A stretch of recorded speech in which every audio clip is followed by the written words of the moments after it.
Okay. Oh, okay. Jeez. Wow. Oh. Oh, y'all almost made me cry when she was falling. She saw her little. That was literally a healing your inner child moment, bro. Like, oh my goodness. Wow. Wow. This not even the end of this movie, but it's not like the end of we got a whole second movie to go to, but like, wow, this is crazy. A few moments later. But yeah, the moment where she was like out of control and she was like hearing all these things that have been said to her, like the kids bullying her, Morrible, her dad, all the way back to like a baby. Cause like the get her out of here. That was I mean, she was a newborn. She was fresh. She still had that new car smell on her. Like she just came out. What did he say? I mean, she was a newborn. She was fresh. She still had that new car smell on her. Like she just came out. Yo, shout for season, man. Walk with me throughout the sands of time. Love me through the dark desert night. Hold me close, be my partner in crime. Love like glue, love on water tight. I just need to know that you're gonna be ride or die. If kingdoms turned into dust, would you still be my ally? If life wrapped its hands around my neck, bow tie, would you still love me? Just let me know if. What up, Pride? It's your boy Amari. This is a bit of an editor's note just to update you guys. I have been for a literal week, trying to get this video up onto YouTube. I've submitted like 15 different versions to YouTube and they keep blocking it. Blocking, not demonetizing. I want to be clear. Demonetizing is where they just be like, hey, you can't make money off this video, which is all of the Wicked videos. All of them have been demonetized because obviously there's copywritten music and stuff in the videos. That's fine. Blocking is where they're just like, no one will see this. It's going into the back rooms of YouTube and no one else except you will be able to know that this video even exists on the platform, which obviously is not great. It's not great for me. It's not great for you guys. So I have been actively and arduously trying to get the video onto YouTube in a way that they don't block it. For whatever reason, this particular video compared to the other videos is getting blocked both on music but also on visuals. So for this video, I've had to go into my text overlay bag and I've submitted multiple different versions with text overlay covering this part, which they're saying, oh, the video is being blocked because this part is in the video. So I'm like, okay, just cover that part and then submit another version and be like, oh no, now it's this part that's being blocked. So the whole movie portion of the reaction is having to be covered with text because that is the only way that I can get it on YouTube. I hope. I'm filming this as I'm submitting it to YouTube, so we'll see if this is a waste of time and they still block it for some reason. But I just wanted to let you guys know the situation in advance and let you know that I'm not blocking the actual visuals of the reaction with text for fun. It's not beneficial to me. It's a lot more work for like literally no extra money. I don't make money off the YouTube videos anyway, so additional editing is not, it's free. It's free labor, but I really want you guys to be able to see the reaction. But it's been a process. It's been a long process. So hopefully you guys are still able to enjoy the video. Per usual, the unedited, unsped up, unchopped up, untext overlay covered version of the reaction is up on Patreon, which the link to that is in the description down below, as well as in the pinned comment of every video. So if you're interested in that, go check that out. If not, hopefully this YouTube video is still enjoyable. And please know that I did my absolute best to make it less edited than this, and it was not my choice to put it out this way, but this is the only way. The YouTube did not block it, hopefully. Anyway, thank you so much for watching the video. Thank you so much for watching this pre-intro intro. And yeah, without further ado, let's get into this and I'll see all you guys on the other side. You know what I'm saying? This intro time. What up, Pride? It's your boy Amari back again with another reaction video. Today we're getting into part 11 of Wicked part 1.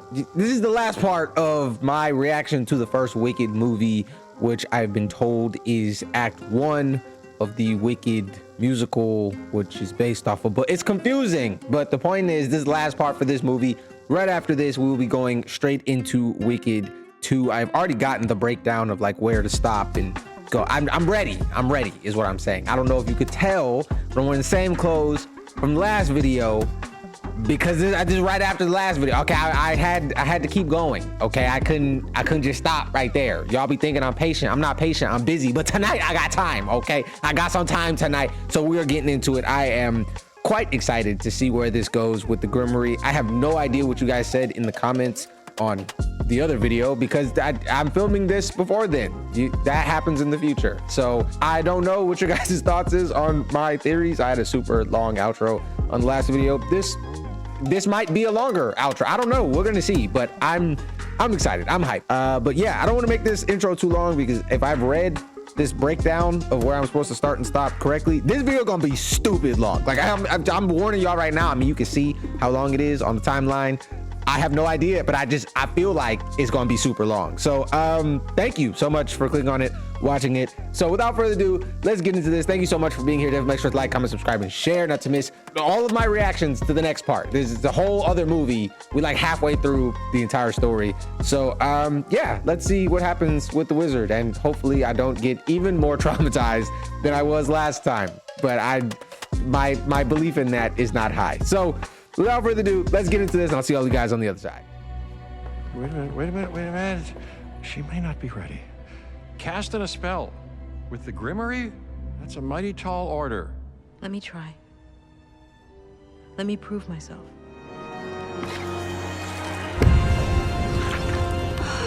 Sweetheart. It opened for her.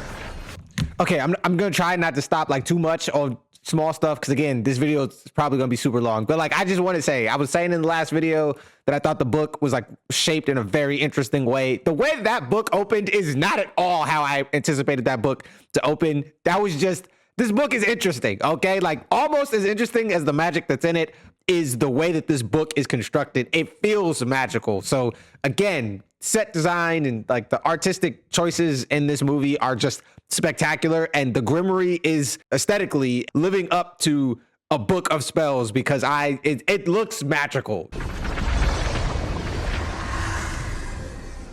So which spell are you gonna start with? We've been working on levitation. Chistry, the leader of my Emerald Guards, he watches birds so longingly every morning. How can I help him? I don't know. Look. Those words? Our lost language of spells. Don't be discouraged if you can't decipher it. Dearie, I myself can only read a word or two, and that took years. Abentate. Antedatum. What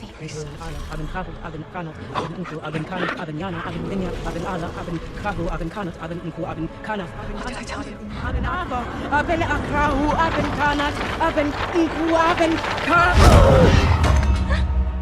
Jessary, are you alright? Jessary! It's just the transition, dearie. It's just the transition.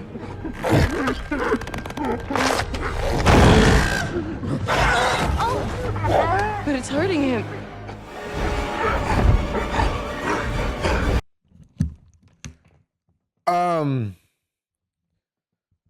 Wow.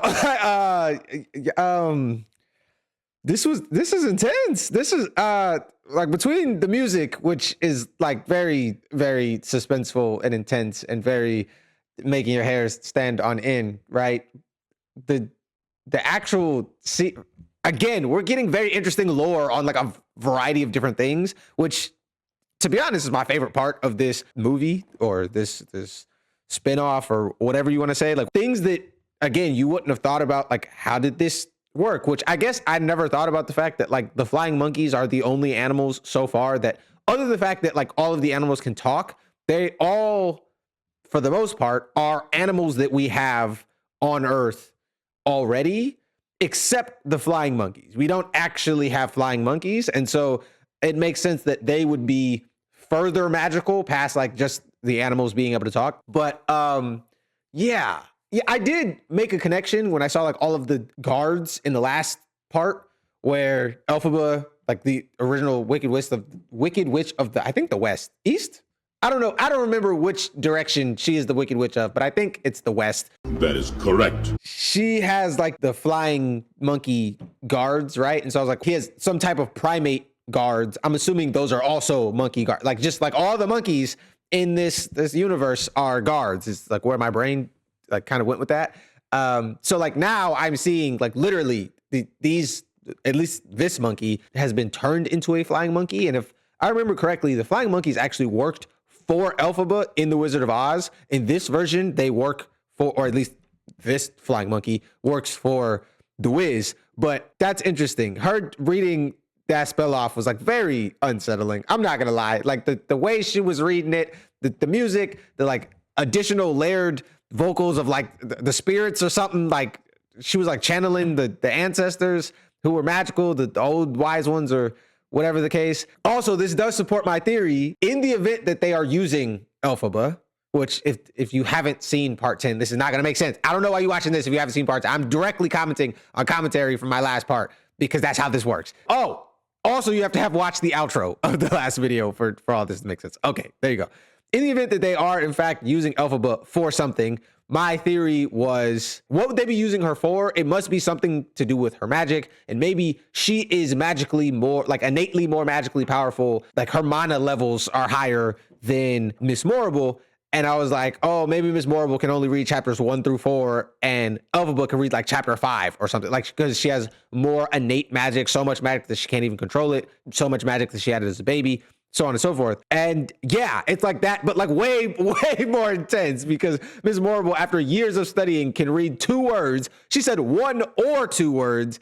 And Elphaba just like looks at it and just like becomes the Rosetta Stone and just like immediately starts interpreting the pages started to.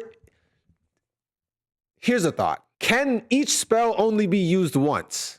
That doesn't make sense as far as like the flying monkeys thing. Maybe you can only be used once and then the paper tears up. I'm saying that because the paper, like it tore to pieces as she was doing the spell. Maybe because she just can't control her magic. That's kind of been a running theme throughout this. But in the event that it's like a ticking time bomb where like you use the spell once and then it gets ripped up, maybe nobody else can use the spell after that.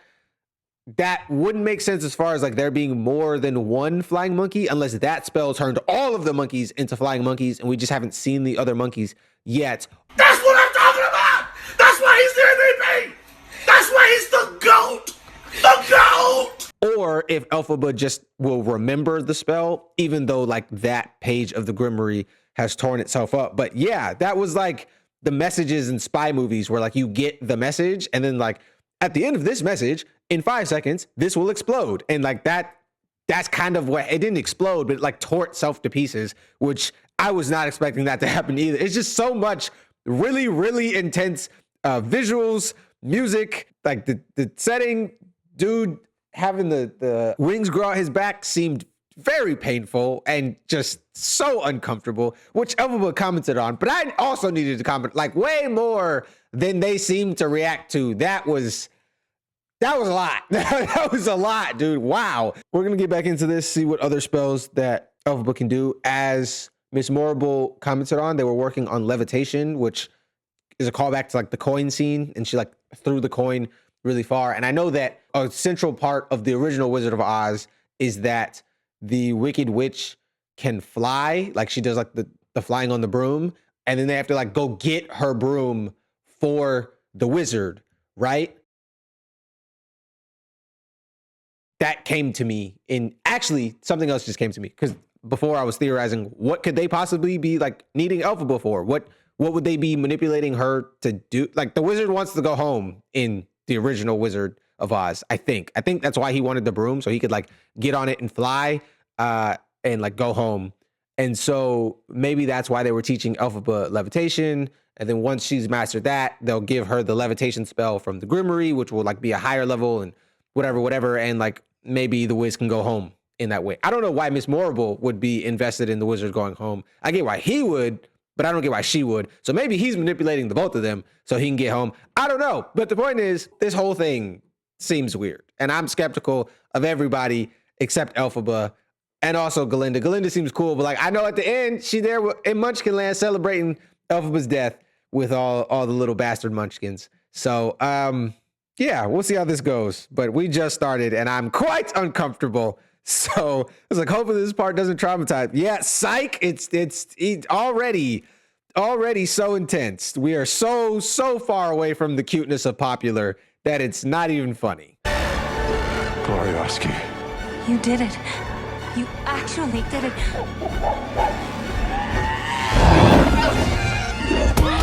He's in pain. Quick, how do I reverse it? Reverse? How do I reverse it? A spell from the Grimmerie can never be reversed. No. No.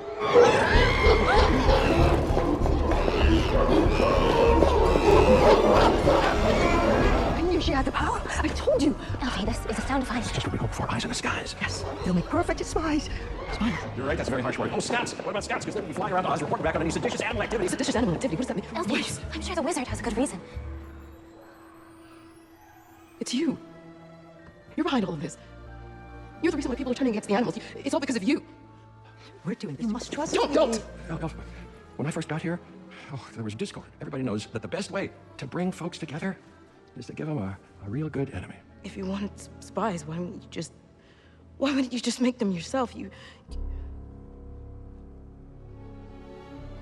were talking to the Wizard of Oz. Read it. Cast a spell. Read it.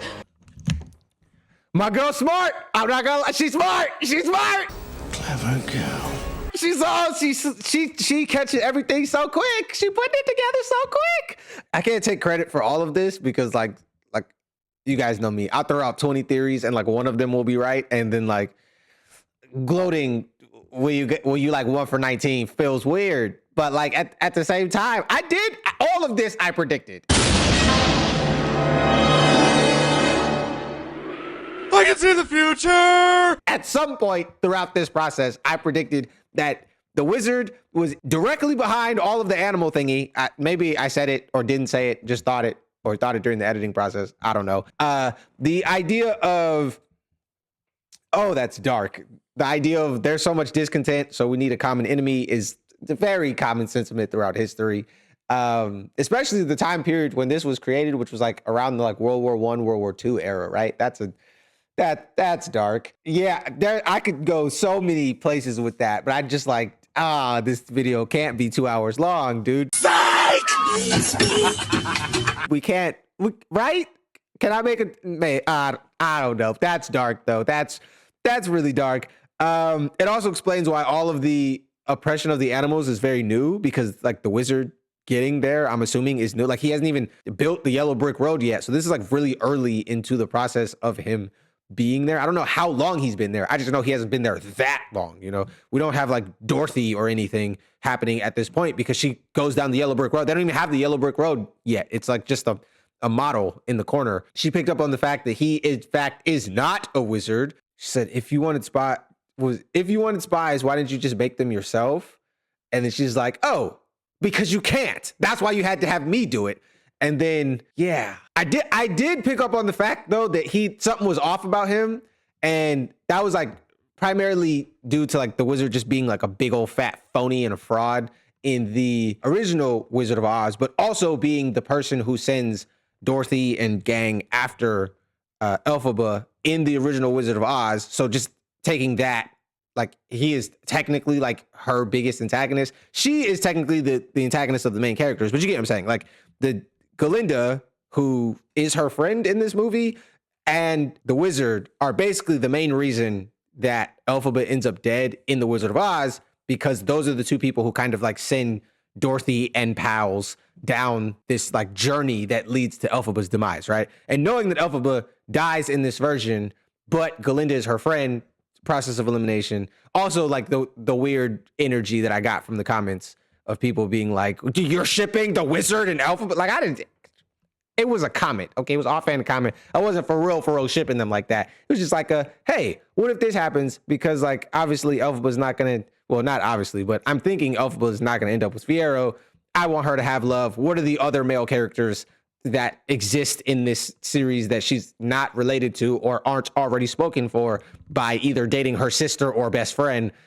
Wizard, that's the only person left. Or Dilliman, which that would have been even weirder, okay? So anyway, yeah, she picked up on the fact that he is responsible for the animal oppression. She picked up on the fact that he can't do spells, which she should have already known when she walked the book over to him and it didn't just like fly. Like when she walked up to the book was like, it's open season. Like she pushed the book directly into his chest and the book didn't do nothing. It's like, nah, I'm good. Not him. He's a normie. Anybody else? That's me. You don't say that. You don't say that. You're the only person. You're the only person out here ain't allowed to say that. He's a muggle is what he is. Yeah. I said that like it was a slur. That's crazy.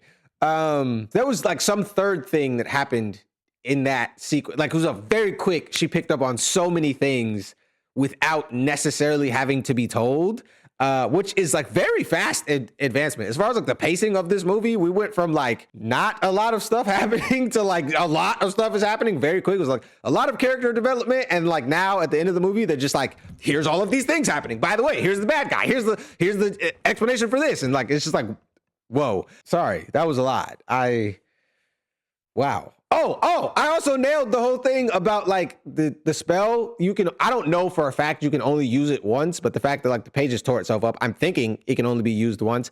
And so my solution to multiple monkeys, obviously being flying monkey, it wasn't flying monkey singular, it was flying monkeys plural. And so the fact that there are in fact a multitude of flying monkeys means that either she had to like remember the spell or the spell itself had to turn all of the monkeys into flying monkeys, which why flying monkeys specifically, I don't know. I know that's like a part of the original Wizard of Oz, but like why they decided on flying monkeys, not sure. But I also never thought about why do the monkeys, like what would be the purpose of the monkeys fly as spies? That is, yeah, that's something I guess you could have.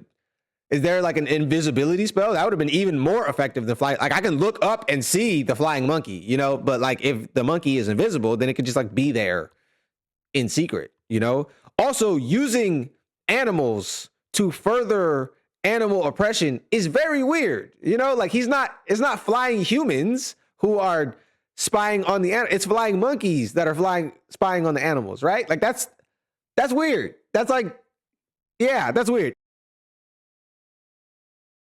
Anyway, we're gonna keep going. But if I didn't feel like this video might end up 2.5 hours long, I would have so much more to say right now. It's just, wow, a lot happened in like 2 minutes of movie action. And so like, yeah, okay. Anyway, let's continue. Why can't the wizard do magic, but Elphaba and Morrible can do magic? And Galinda can do magic? That doesn't make sense to me. I still don't, from 2 parts ago, my whole thing about like, why are you called the wizard if other people can do magic? You're not the only magical person in the land. That doesn't, like, you get what I'm saying?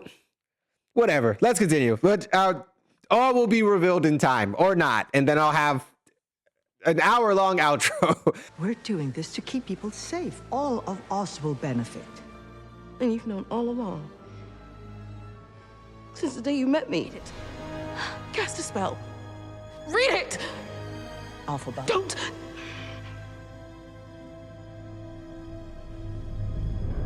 You can't, can you? That's why you need all of this. And you need spies and animals in cages and an enemy. You have no real power. Exactly. That's why I need you. Elfie, listen to them. Please. Heard about you having a home here. It's gonna be you and me and, hey, if it'd make you happy, possibly your friend. Really? No. You want to do yourself some good? Get her back. Listen! If you want to keep your families safe, you'll stay loyal to our wizard. She did this, the green one.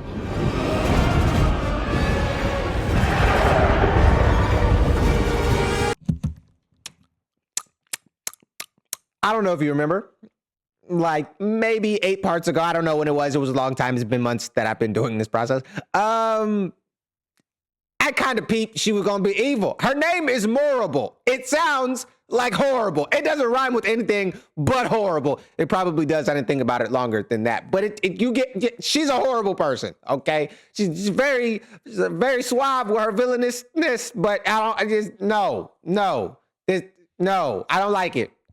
No. Also, now I get why the monkeys are like working for it. They're threatening their family. You know. Also, I don't really get why anybody but first off, I don't understand why Elphaba can use magic yet. Hopefully that gets explained, because like why? Like they literally said all of the people who could use magic died off. That is just blatantly not true. 1, Elphaba exists. Duh. 2, Galinda learns magic later. 3, Miss Morrible, who's twice the age of both of them, clearly knows how to do magic. First off, she got the loudest clap ever. She's like Hulk clapped sonic boom thing to get the monkey's attention. That was crazy. We saw her use magic earlier. The wizard may be a fraud, but clearly she is magical. She may not be like able to read the entire Grimmerie, but she can use magic.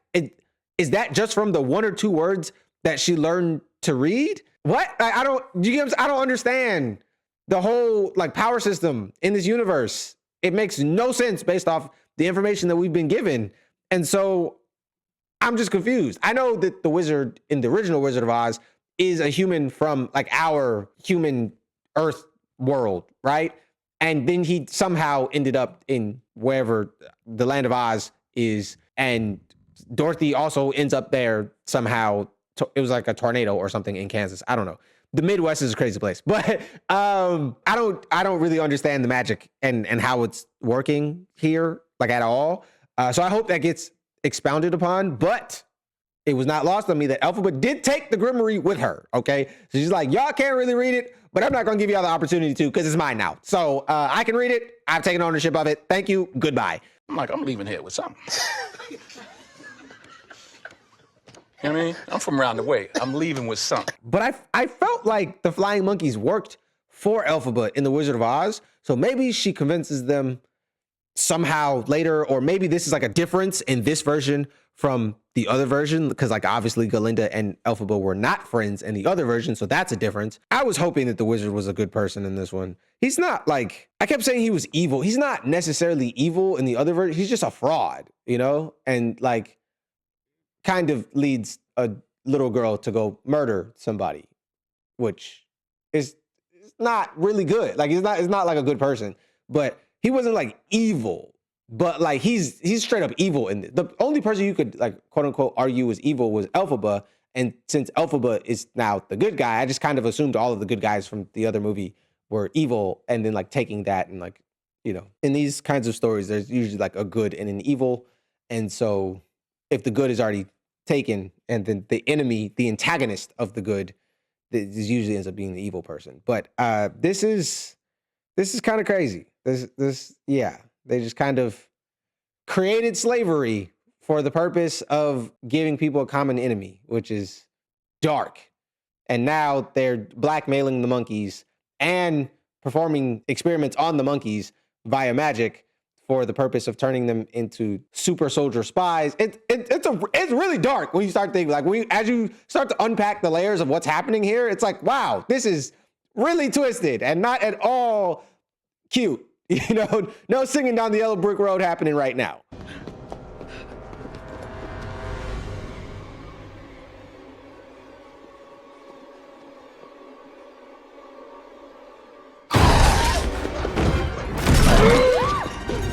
Where are you going? Help me!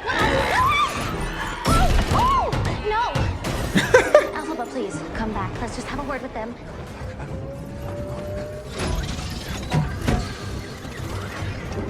Guards, quiet, at large, here in the palace, bring her to me. Get in, quickly. Absolutely.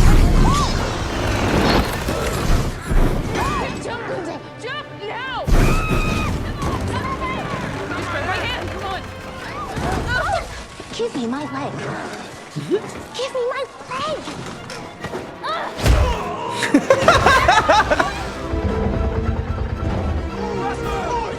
Hey, no!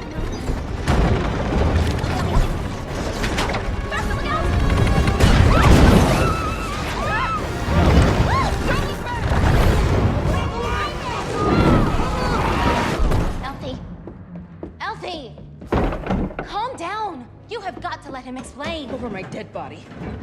This is everything you've dreamed of. This is so much bigger than us. Why can you stay calm for once instead of flying off the handle? I hope you're happy. I hope you're happy now.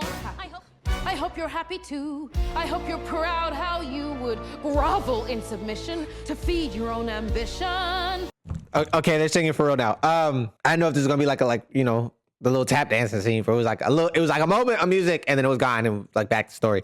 I have several questions. One, how do they know how to use hot air balloons, specifically Elphaba? Elphaba, where did you get hot air balloon training from? I would like to know, because she jumped in and immediately know what to do. I have seen hot air balloons in action before, and I would not have known what to do if I jumped in that hot air balloon. So, yeah, that was crazy. It was not lost on me that she grabbed a broom to like put the door with. She's a witch. Witch flies on brooms. I don't know I feel like that was a thing. Like, I didn't just make that up, that like the quest that the wizard gave Dorothy and gang, Dorothy and friends, Dorothy and the squad was to go get Elphaba's broom. And so her grabbing a broom, like this is like, oh, I see a little Easter egg there. I don't know how they're going to get out this situation. I also like, they're also now assaulting guards. So like their list of crimes are like adding up over time. But at the same time, if Elphaba is more powerful, the wizard literally has no power other than like social power. Like, like he has like the institutions of government on his side, but he doesn't have magical power. Morrible does have magical power, but like, I feel like it's pretty well established at this point. She is not in the same universe of power as Elphaba. Now she has more control over the power that she does have. And sometimes that can be more potent than just like pure raw power. But that said, I don't feel like they had like how Elphaba and all Bulbasaur like put everybody to sleep, right? Remember, she knocked everybody out with her little sleep spore. I don't know if they have like some type of mind control ability. Like, what is the plan here? You didn't piss Elphaba off so bad she running around like tearing up the Capitol. How are you going to effectively use her from here on out? I guess like you could threaten her family, because Morrible knows that she does care about her family. I feel like even her dad she cares about, even though he's a monster. But I guess you could like take her family into custody and then threaten them. And then that could be like, like that could be an effective method to like persuade her into doing your bidding. Cause like that whole father figure thing is gone now. Like you have sabotaged that with talking too much. Like why do evil people do this in media? They tell their whole story. Like they didn't tell the whole plan, but like they talk too much. They say, I know that's rich coming from me, but like I'm not an evil villain monologuing, telling you my whole plan. And so this could have been way easier if they started with like any other spell that wasn't animal abuse. I feel like every other spell in that Grimmerie they could have had her do and she wouldn't have flipped out. And then they could have saved that one for last, because then you would have got everything you want from her. Be smarter villains is what I'm saying. Like it don't make sense that y'all didn't just nuke y'all whole relationship, burn this whole bridge with the only person who can do the magic that you want done to achieve whatever goal that you have, which at this point, I feel like the wizard's goal of like bringing everybody together by like making everybody hate the animal, that doesn't really make sense.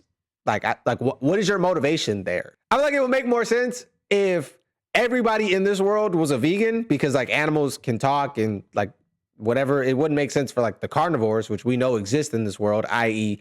Mr. Snow Leopard teacher, but putting the Zootopia of it aside for now. If everybody in this world was vegans and he was just like a dude from Kansas or wherever, from Texas or whatever, he's like, I like to eat meat. And everybody's like, oh, what? Animals are people. How could you? And then he like, this was like some super long scheme just to be able to like eat bacon in peace. Like that would make more sense to me than what is currently happening right now. For the record, I don't eat bacon. So before y'all vegans and PETA and whoever come for me in the comment section, I don't eat bacon. So let me live, okay? But I'm just saying that I don't get his motivations. And I know he just got introduced like 20 minutes ago in the movie. So like, it's fine if we don't have his motivations yet, but I just want to put out there that as of right now, I'm quite confused why they are doing. I don't get why Morrible is helping the wizard because she knows the wizard is not magic. Like, bro, I'm more magical than you. What you mean you the wizard? Like, you're a fraud. I am more of the wizard than you are. That's the first part. And then like whatever his goals are, I don't understand how those goals benefit Morrible, you know?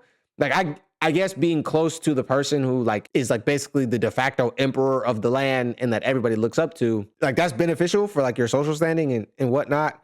But she very easily could like dethrone him by just proving I can do magic and he can't. Like that, I feel like that would be a very easy thing to pull off, especially for someone who is both intelligent like she is and also magical while going up against somebody who is, I guess I'll give him intelligent, but he's definitely not magical. We have established that when I was like the whole future thing. I was like, oh, I wonder if he's magical in this version. I wonder if he can see the future. I guess not. No, he's just a fraud yet again. So some things change, some things stay the same. Yeah, I don't get Morrible's angle in this at all, because if she was that ambitious, like why not just aim for the top? Like why aim to be like number 2 or number 3? Because it sounds like Elphaba was about to get promoted over you if she just didn't care about animals as much. So if you were going to be that ambitious to be like evil about it, then why not like go for the throne, you know? And his motivation doesn't really make sense.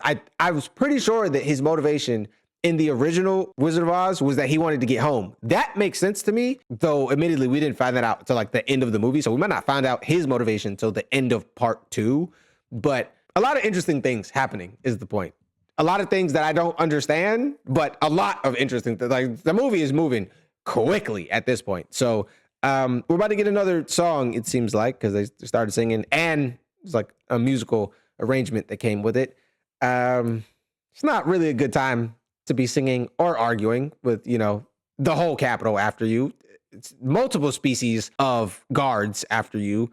Burning down the building that you're in right now, that's also a thing, but I guess like a lot of it is made out of stone or emerald, which like I don't know what the melting point of emerald is, but I'm guessing it's very high, so they might be okay. I don't know. Anyway, let's get into it. Let's see what happens. I hope you're happy now. I hope you're happy how you hurt your cause forever. I hope you think you're clever. So though I can't imagine how, I hope you're happy.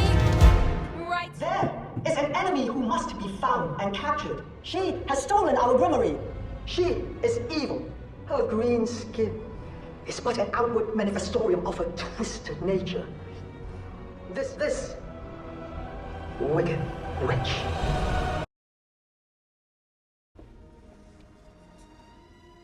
Don't be afraid. I'm not afraid. It's the wizard who should be afraid of me. Listen to me, just say you're sorry. You can have all you ever wanted, But I don't want it. No. I can't want it. Something has changed within me. I'm through with playing by the rules of someone else's game. It's time to try defying gravity. I think I'll try defying gravity. Some things I cannot change, but till I try, I'll never know. Well, if that's love, it comes at much too high a cost. I'd sooner die defying gravity. listen to me, stop! I'm talking. Not that hideous levitation quote off my You don't know what you're doing with that, please! Stop! Where are your wings? Maybe you're not as powerful as you think you are. Ouch. Sweet Oz.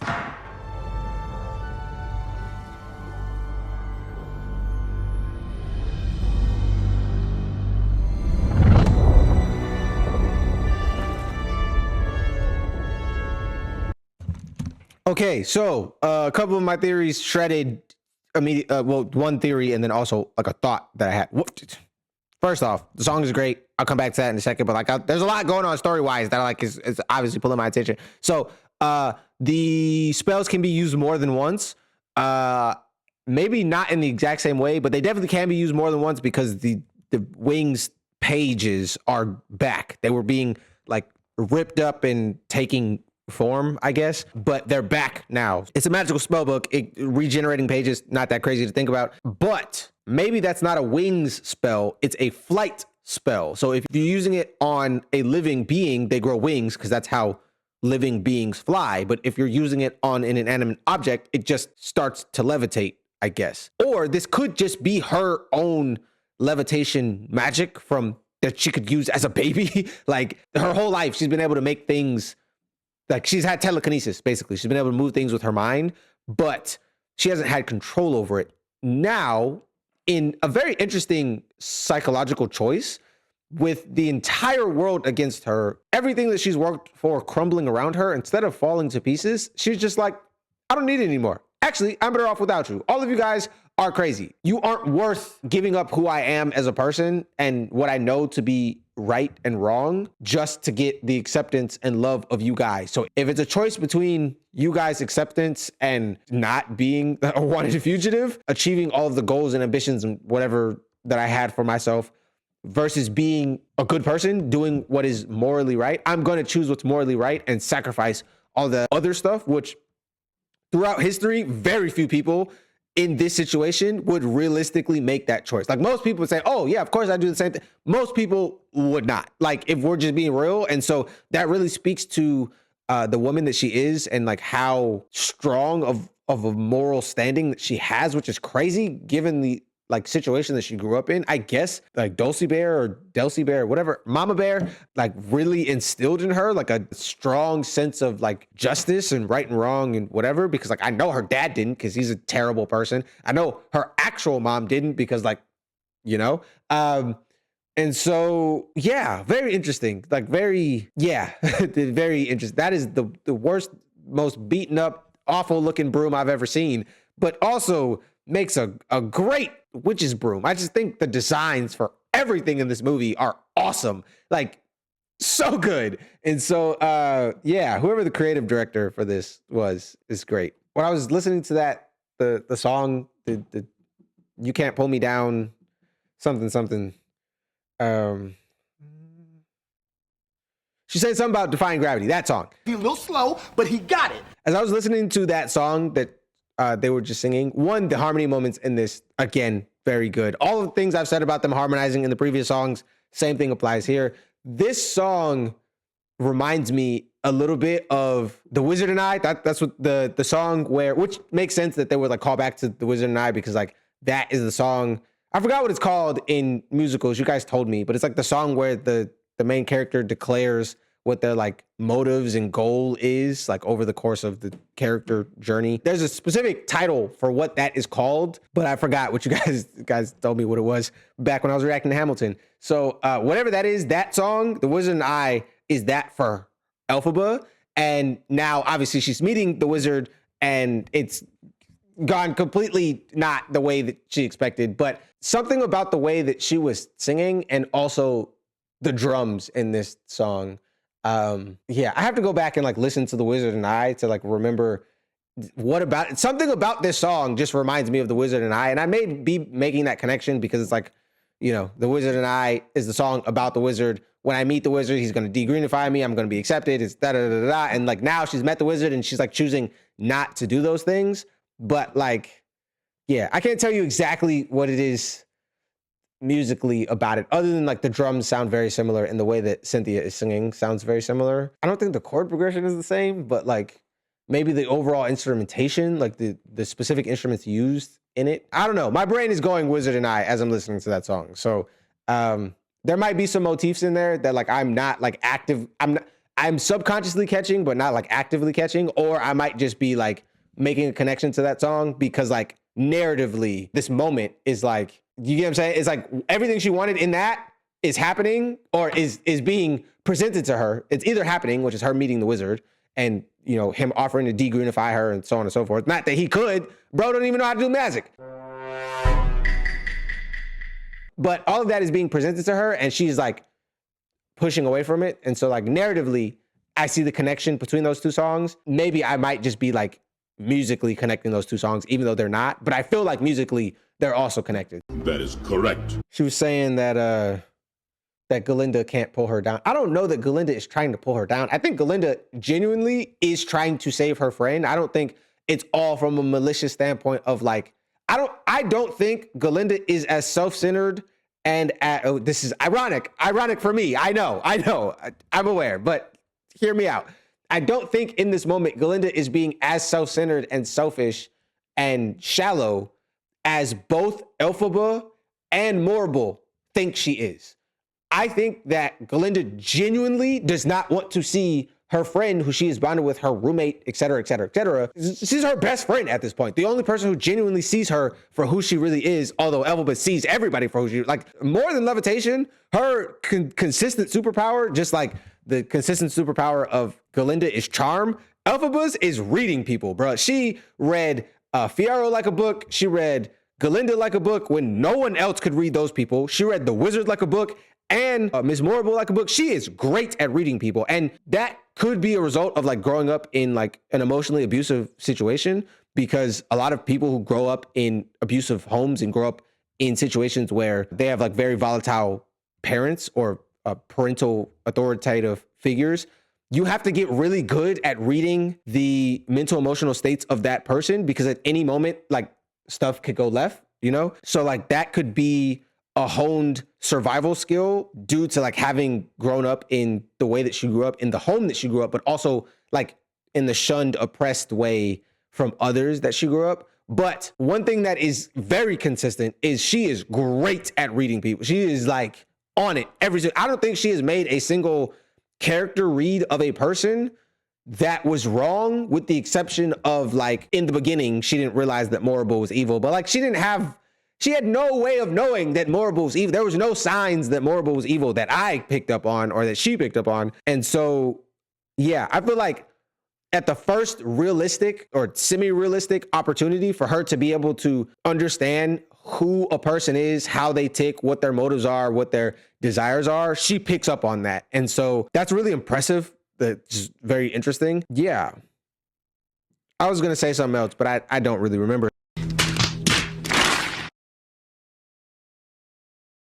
So we're going to continue and see where this goes. I also kind of feel bad for Galinda. Like Galinda kind of is like stuck between a rock and a hard place, because like the Wizard and Ms. Morrible have made it clear they don't really want her there. But like also Galinda is just there to support Elphaba. Elphaba is now a fugitive. Is she going to be like an accessory to her crimes? Like I could have stayed at school. Like, you know, like I didn't do anything. I'm not the one who like ran off and stole the Grimmerie. I'm not the one who turned the monkeys and then didn't want to help you no more. Like why am I in trouble? Why are y'all coming after me? You know? So anyway, whatever. We're gonna continue. Let's see where this goes. Come with me. Think of what we could do together. Unlimited. Together we're unlimited. Bruh. I'm not gonna lie. I was like halfway not paying attention there for a second. And then like they immediately dropped into, the reason I wasn't paying attention is I started thinking about like, she was like, think of what we could do together. And I was like, what? Galinda don't know how to do magic yet. Like that, she has been actively not taught how to do magic this whole time. She is not helpful other than like being a support animal. I mean, that's kind of, I don't want to be like rude, but you get what I'm saying? Like, as far as like what's happening here, Galinda's charm is not going to get her out of this situation, clearly, because it doesn't work on Morrible or the Wizard.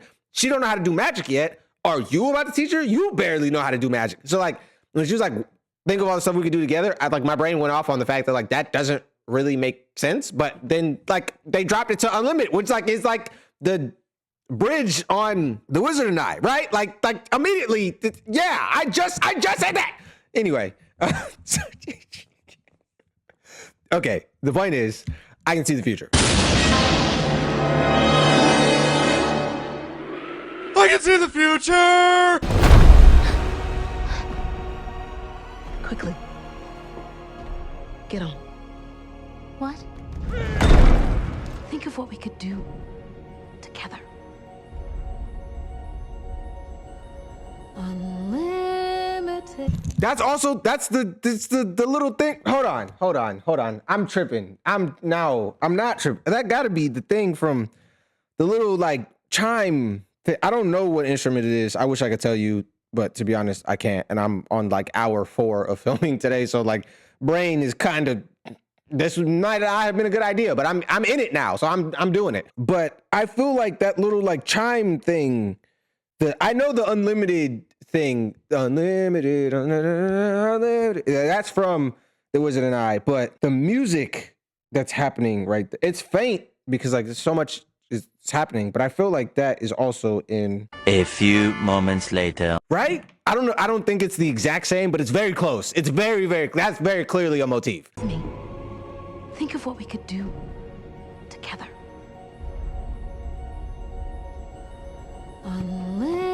I totally nailed that, bro. Oh my goodness.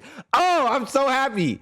Oh, okay. Anyway, we're gonna continue. That still doesn't necessarily mean that the stuff that I was hearing earlier is in fact connected to The Wizard and I, but the point that I was making about it making sense for the songs to be connected and that bleeding into like the actual composition, the music, like is literally being like it's happening here. As soon as I unpaused, it happened, which supports the theory that I was probably right, that the earlier music is also probably connected to The Wizard and I, especially like the drum section and just also the way that Cynthia was singing just sounded Wizard and I-y.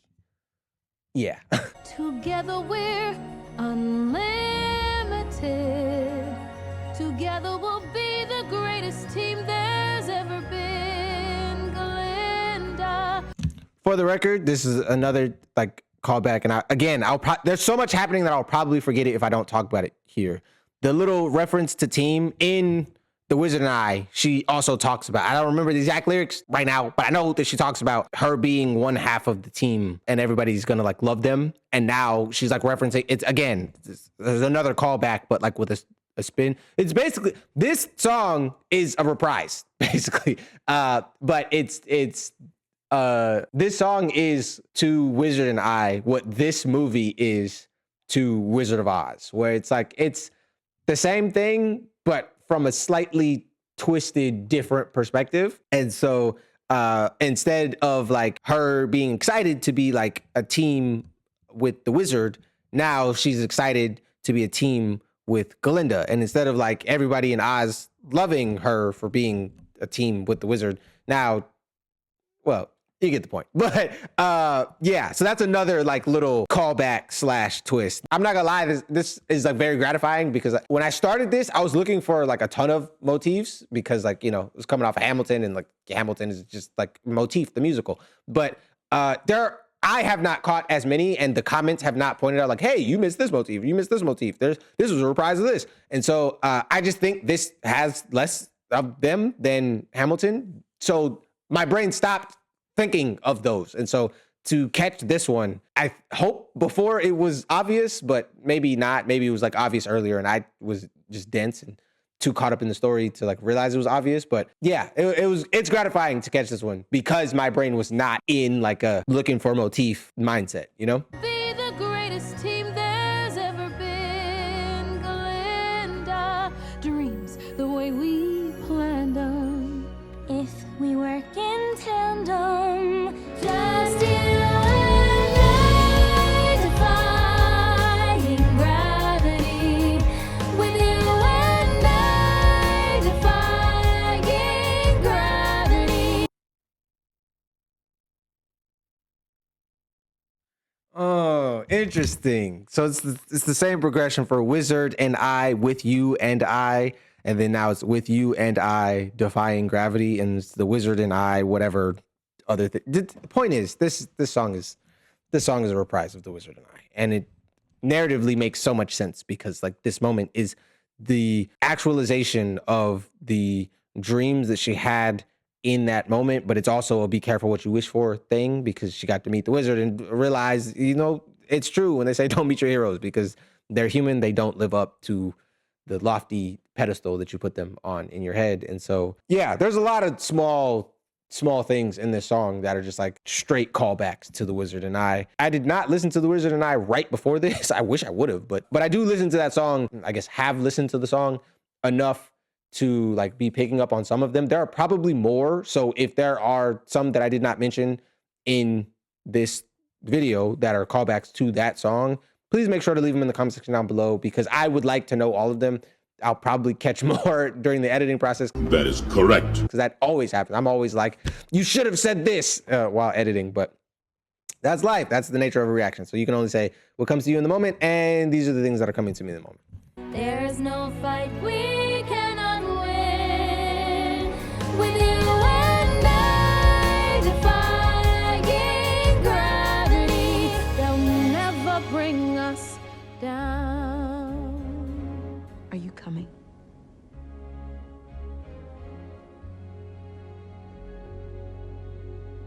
No.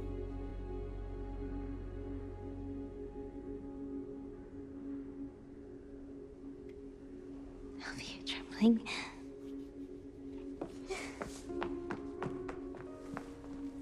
Here. Put this around you.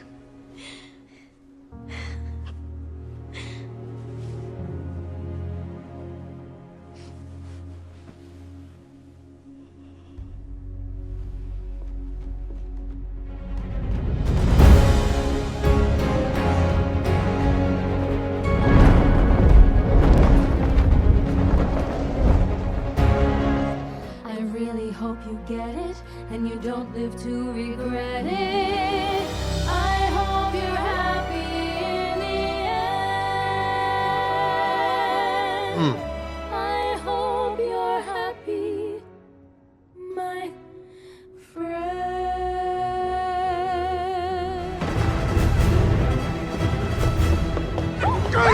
No! Leave her alone! She hasn't done anything wrong!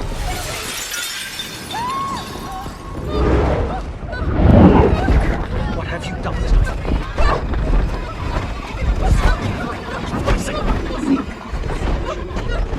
Get away!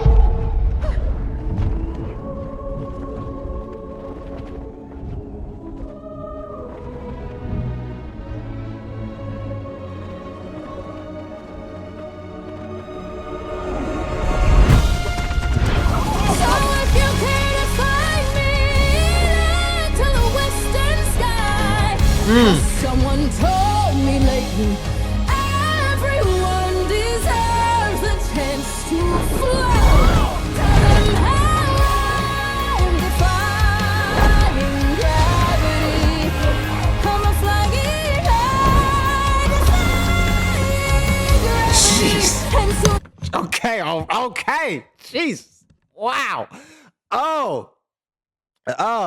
Oh, y'all almost made me cry when she was falling. She saw her little, that was literally a healing your inner child moment, bro. Like, oh my goodness. Wow. This not even the end of this movie, but it's not like the end of we got a whole second movie to go to, but like, wow, this is crazy.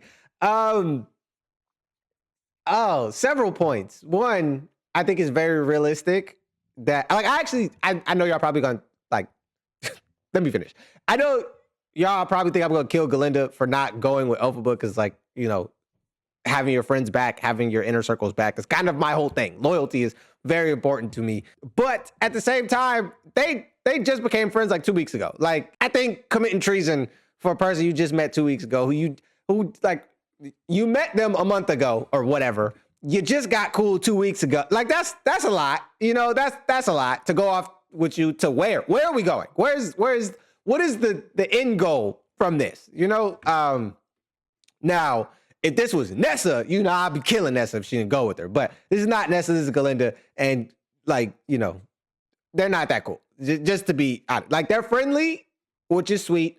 They have a nice relationship, but they're not like, you know, throw away my entire life, never see my family again level cool yet. So it makes sense that she's not going with her. It's kind of crappy that the guards are like grabbing Galinda, because it's like, yeah, she didn't do anything. Leave her alone. She didn't do anything. Oh, Galinda is the stylist of the movie. Like, Elphaba's whole drip is like, You get what I'm saying? She gave her the cape. She gave her the hat. Like, yeah, that's crazy. I think the way that she's flying is like really interesting because she's not like, she's like holding the broom and flying. She's not like riding the riding the broom like Harry Potter or something. She, you know, like the way like we typically see witches, they ride broomsticks, not like hold broomsticks and fly around like Thor. But that's how Thor flies due to Mjolnir. So like when he swings his hammer, he flies, but he's not like riding his hammer. That's how she's like holding the broom. That's interesting. I didn't expect that, but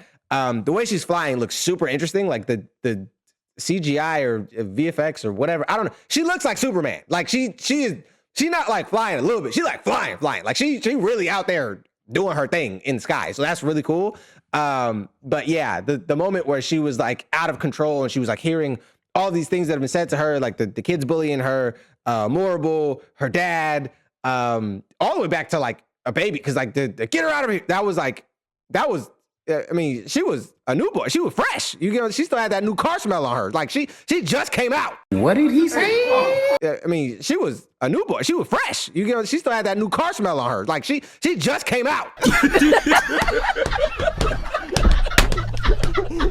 Yourself the season.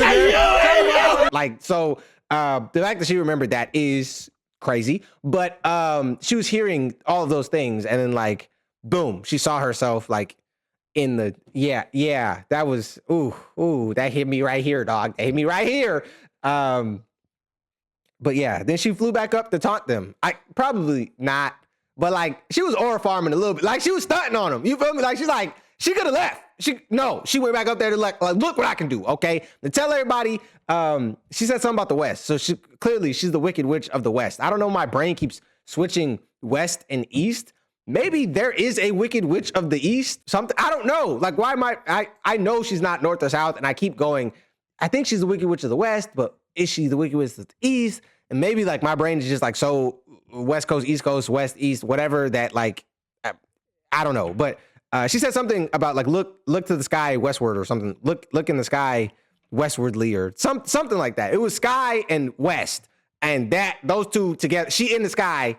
She got called the Wicked Witch. She got the epithet from Morrible earlier. And so the West part, I'm putting all that together to be, she goes on to be the Wicked Witch of the West. Or I guess right now she's already the Wicked Witch of the West. Is there other Wicked Witches? Is she the only one? I felt like in the original, the Wicked Witch of the West, her sister was the Wicked Witch of the East, or the Wicked Witch of something. She was another witch. And like they killed her in the beginning, and that's what set the Wicked Witch of the West off to like try to kill Dorothy and all them. But I've seen multiple versions of the Wizard of Oz or like Wizard of Oz adjacent stories that I don't know if that's the original or if that's like one of the other side versions that I'm like is like bleeding into what I'm thinking. And I keep going back to the original because I'm assuming whatever it pulls from is probably being pulled from the original version,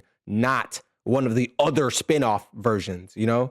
And so, anyway, the monkeys are after her now, and she flying, but like she could catch a snitch. Okay, that's another Harry Potter reference, but I'm just saying, like she flying. She no crash course needed. She out here drippy with it. The cape is flowing. She looking good. I'm just saying. She not stumbling or flying, or like she had a little awkward thing when she jumped out the window, which, why did you jump out the window? Why was that? Like, where did that? She had the little Air Jordan LeBron jump across the room, and then just catapulted herself out the window for some reason. And then, yeah, but as soon as she got that broom back, she was smooth with it. So we'll see what happens. I hope Glinda doesn't end up in jail for like just being friends with Elphaba, because like that was a good thing. I don't like when people are punished for good things. And I know that Elphaba right now is being punished for a good thing, but like I saw that coming already, you know? I thought Glinda was going to be evil this whole time. She wasn't evil. She was a good person.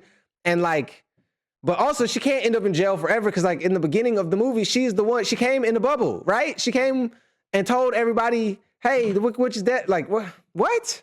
I'm confused. Anyway, let's continue. The point is, a lot of stuff is happening. This looks very, very good. Like visually, this movie is way better than I thought it was gonna be. I'm not gonna lie. I came into this with very low expectations visually, like as far as like the effects, as far as like the set design, the world building, all of that has been stellar all throughout this. And so yeah, whoever was responsible for that, give them 1,000,000 brownie points, all of the awards, because they like really nailed all of that.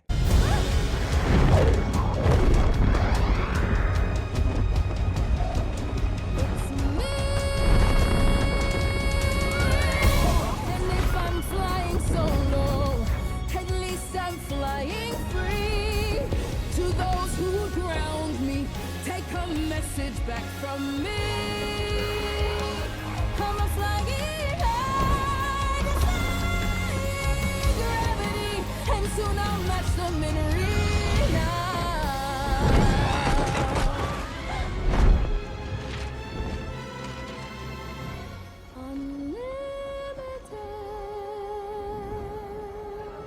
Must be found and captured. Believe nothing she says. She has stolen our Grimmerie. She is evil.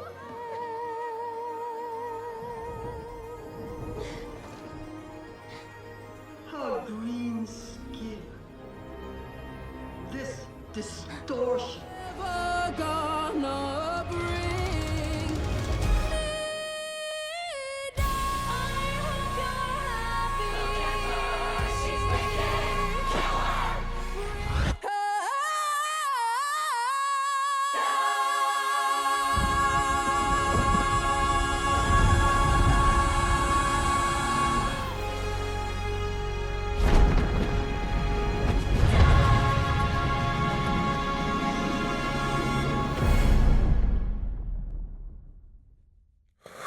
Jeez. I don't know if there's like some after credits or something that I need to watch. I'm a comic book fan, and so comic book movies have trained me to always watch the credits, see if there's after credits. If there's not after credits, I'll just like jump to the outro. If there is after credits, then like I'll clip that in. I'm gonna watch it is the point, but I don't know if y'all gonna see it. Okay, so yeah. Okay. Wow, that was so intense. Like, oh my goodness, I got chills like 3 or 4 times, especially towards the end of that. Like, that was heavy. Like, it's sad, but it's also like very engaging, you know. And Cynthia is a witch. She's a witch. She's not a wicked witch, but she a witch. Like, I don't think you can sing that good without magic. Like that beautifully and that powerfully and that crisply all at the same time without magic. I'm pretty sure she's a witch. I'm not saying burn her. I'm just saying she burning the stage, because that was crazy. That was crazy. Some of the notes she hit there was like one of the times where she was saying defying gravity. The note was so high, I almost levitated. I'm just saying, like, it was crazy. At the end there was like I can't do it. Okay, I'm on like hour 4 of filming in the middle of the night. It is an ungodly hour, and my throat is shot. So I'm not even gonna try to hit the note, but you know what I'm talking about. At the end, okay, there was a big she was in the sky. And that like reminds me of something. I don't know if that, like, there's like another, that happens at some other point in another song.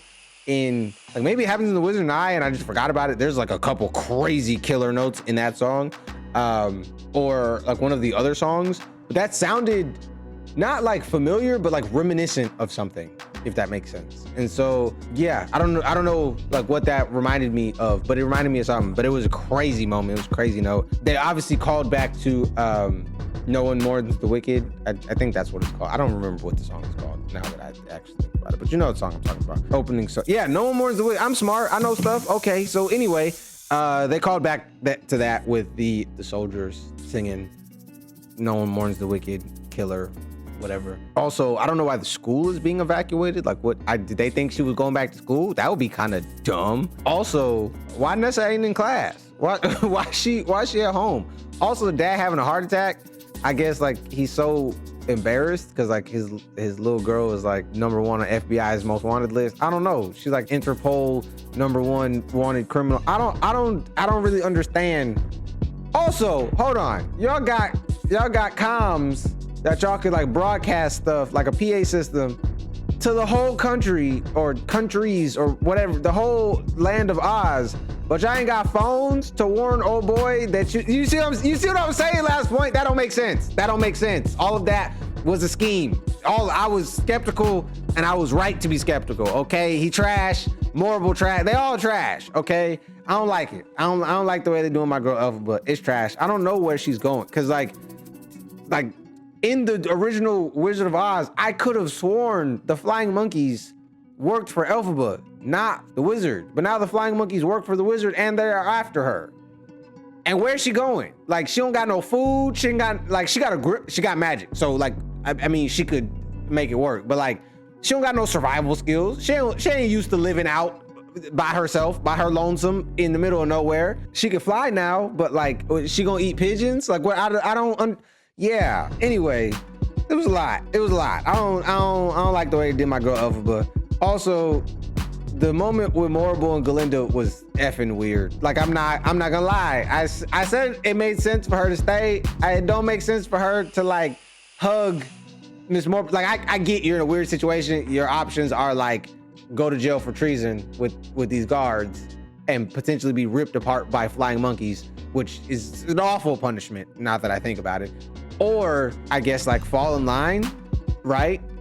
But like it felt like Miss Morrible was taking Galinda under her wing, which would make sense because that would explain how she learns magic. She does like the bubble magic at the very beginning of the movie, right? But like, why? Well, I guess like maybe she's like, I know Elphaba cares about Galinda, so if I keep Galinda close to me, then Elphaba might try to come back and like contact Galinda, and then like we can grab her. Then I don't know. I don't get it. Also, this entire movie has been saying it has to be something related to Elphaba, because it can't be, oh, Elphaba is gone now, and so now I see your latent potential, because the entire movie she has been like psychologically and emotionally abusing Galinda for her just lack of belief in her and her lack of latent talent at magic. And so like, why would she now that Elphaba is like run off, like, okay, yeah, you will definitely go on to be, does that make sense? Like, that doesn't, I don't really get that. So I think it's like something to do with like your bait for Elphaba. We're gonna keep you close because Elphaba is definitely gonna try to contact you again because y'all are friends. Also, Nessa, yet again, caring about Elphaba less than, okay, this time I give her a little bit of pass because it looked like her dad was having a heart attack, but still seeming to care less about Elphaba than Fiyero. Where's Fiyero going? He ran off. Is he going home? Going back to his own home country? Because he's like, stuff done got dicey over here. I don't know what's going on. We got the green lightning in the sky. Yeah, just crazy. It was a lot of stuff going on. It was her cape is too long. I just thought I was just like replaying scenes from the movie in my head. Her cape, I know it's not originally cape, it's like, I don't know what it was, like some drapes or something. I really don't know what that was supposed to be. It was like hanging up off on the side somewhere in that dusty room, which also there was like a picture of like a lion tamer and like I think that was supposed to be like an Easter egg to like the wizard's old life. Like he was like a circus dude. That's at least one of the parts of the Wizard of Oz that I've seen. That's like a part of his backstory where he was like a circus guy. I don't remember what they're called. I have so many thoughts and so many feelings, but knowing that this isn't the end of the movie and that they didn't even try to pretend that was it, they just straight up said to be continued. Next time on Dragon Ball, they didn't even like act like this was the end of the movie. So like I don't feel like I can give like a full this is the whole story analysis at this point, because it's not the whole story. You know, I can't be like, oh, this was a plot hole, this was a plot hole, this into this person character arc, or this. It's not. I know it's not. You know it's not. They don't even try to pretend that it's not. Even if y'all hadn't told me, hey, there's a whole second movie, they tell me. So yeah. I like that everybody's terrified of like how powerful Elphaba is, but like in a way that, like Elphaba was like when Galinda was like don't be afraid, as Morrible was like basically like telling everybody, hey, Elphaba's a fugitive, that type of stuff. She was like, I'm not afraid. The wizard should be afraid of me. Like she like owned that. So now I like that, like they was the guards and stuff was like terrified of her, because like her flying abilities are on fleek. I'm just like when she was like But she flew back up and she levitated and like all of like the like rocks and like dirt and debris were like flying around her. That was cool. It was cool. Like there are ways to make flying feel powerful. And they have done that in this. One of the things that I really love about, and if you're a comic book movie fan, this might be a controversial take, but whatever. I really love Zack Snyder's version of the Justice League and of Superman, even though it's darker than like the traditional, like, you know, Boy Scout in blue with the red tighty whities versions of Superman that we typically get. One thing that Zack Snyder's Superman really is he feels powerful in all of his different abilities, and most notably in his flying. His flying feels powerful, and that is kind of the vibe that I got from Elphaba flying. Like there are a lot of characters who fly in different mediums, but they don't, like, you don't feel the gravity of their flying in the way that like I felt it with Elphaba. And so that was really cool. I really liked watching her fly. Like all of the visuals on her flying was super cool. Her flying into the storm and like flying back. Her flying so powerfully past the building that she like knocked all of the papers off of the wizard's desk and like put out the fireplace. Like there's just like a lot of really cool things in relation to her flying. So that's super dope. I still haven't seen her like shoot fireballs. Maybe she learns that from the Grimmerie. I don't know. She still has a Grimmerie with her. So like, who knows what kind of magic she about to learn in this follow-up movie. This is interesting. This is the whole movie is interesting. It's the ending was interesting.